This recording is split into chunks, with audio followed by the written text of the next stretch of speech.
Black Ops 6 Citadelle Day More, an honest review. Alright, what's going on guys? Lycan4647 here, and welcome to a brand new Black Ops 6 video. How are we doing today? It is Friday, December 13th, and in today's video, I'm going to be giving my honest thoughts on the new Zombies map, Citadelle Day More. Now, I want to start off by letting you guys know that I intentionally waited a little over a week before making this video. Basically, I just wanted to give this map a little time to breathe. I wanted to attempt high rounds a couple of times. I wanted to attempt the Easter egg a few times. Basically, I wanted to get the full Citadelle Day More experience before sitting down and releasing this video, which is why it's going to be coming out a little bit later than everybody else's. So without further ado, let's start with some of the positives.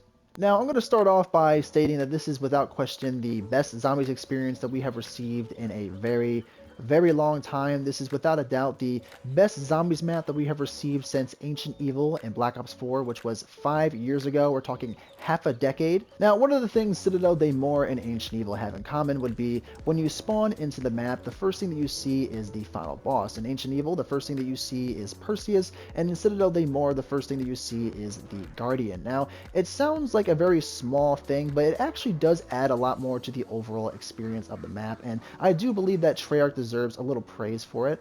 It's something that we don't see in every single Zombies map, so whenever Treyarch does do something like this, it is a pretty big deal in my opinion, and it does add more to the overall experience. The next positive would have to be the new Special Zombie. This guy, in my opinion, is the perfect mini-boss. He is very quick, but doesn't have a ton of health. He is very easy to take out, especially on lower rounds, and thankfully doesn't spawn in too often. Now, while we are on the subject of different enemy types, if I had to critique this map, the only real complaint that I would have would be the fact that they brought back the amalgams and the parasites and the vermin. Personally, I've never been the biggest fan of reused enemies. The only time I was ever okay with it was in Revelations when they brought back the Margwa, and the only reason why I was okay with it then was because the Margwas had different abilities. Now, speaking from my own experience, a reused enemy can sometimes ruin a map. Now, I wouldn't go so far as to say the amalgams ruin the experience that you get from this map, but they do kind of pull you out of it a little bit, but thankfully they don't appear too often. So again, it doesn't ruin the experience or anything, but I do wish that this map had its own mini-boss, and I do wish that the special rounds were something other than just the parasites and the vermin. Alright, we're going to have to talk about these swords for a minute. There are 4 of them, with each sword having its own unique ability, my personal favorite being the Fire Sword, also known as Caliburn.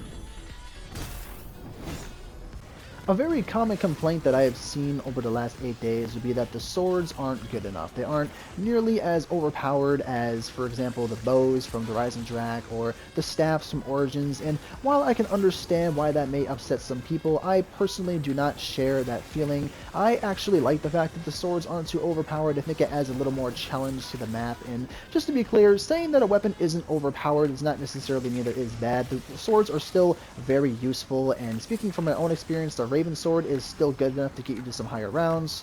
So if I had to let you guys know where I stand when it comes to these wonder weapons, I believe that visually they are great. They are both fun to obtain as well as to use, and they do add a lot to the overall experience that you get from playing this map.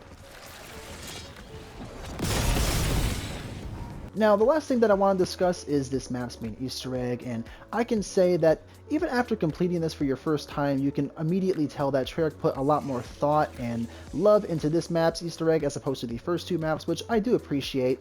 This map has a few steps that I really do enjoy completing, but I think my personal favorite has to be the dining hall step where you are shooting these crystals and you are lining up this beam with the other crystals. It really reminds me a lot of Skyrim, which is my all-time favorite video game. You can definitely say that I am biased towards this step, but even without the bias, I still think that it is really cool, and this map has a few other steps that require a little more brain power to do, and I really do appreciate it. The Easter egg then ends with another great boss fight. If there's one thing that Black Ops 6 has potentially been doing better than any Call of Duty that came before it, it is the boss fights. They are truly phenomenal, and Citadelle Day More, again, has one of the greatest boss fights of all time. If I had to rate this map out of 10, I would probably give it an 8.5, maybe even a 9. I could probably be talked into it. It truly is a great map, and I only have a couple little complaints. I really have been enjoying Black Ops 6 Zombies this year, and I am genuinely excited for DLC 2, which is rumored to be an Origins remake or just an Origins 2.0, so let me know what you guys think in the comment section below. Do you love this map? Do you hate it? Do you just think it's okay? I love talking to you guys, and with all that being said, I guess that's it for now, and I will talk to you all soon, so later.